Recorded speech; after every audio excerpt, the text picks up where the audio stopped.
নমস্কার। আজকে ভিন্ন স্বাদের একটা পুডিং বানাবো।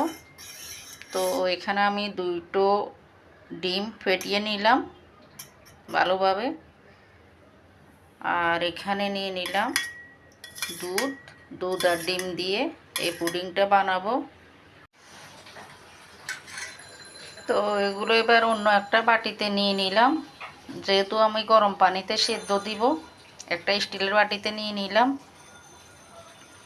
তো দিয়ে দিলাম একটু লবণ দিয়ে নেড়ে চেড়ে নিলাম, মিশিয়ে নিলাম।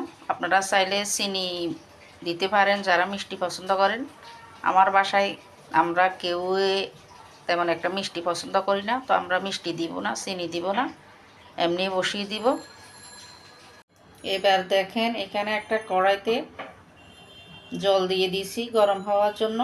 এই গরম জলে বাটিটা বসিয়ে দিয়ে সিদ্ধ করে নিব।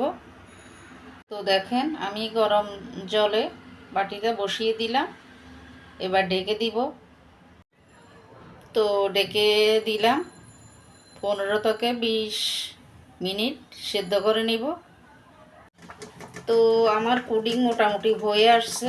তো একটা কথা না বললে নয়, বাটিটা এমনভাবে বসাতে হবে মানে যেন পুডিংয়ে কোনোভাবে পানি না ঢুকে।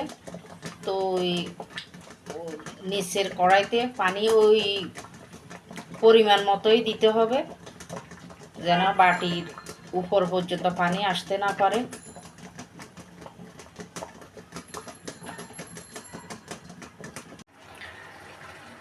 খাওয়ার পর্ব শুরু হয়ে গেছে। এত মজা হয়েছে, সবাই দাম খেয়ে নিচ্ছে সবাই। এই যে আমার পুডিং।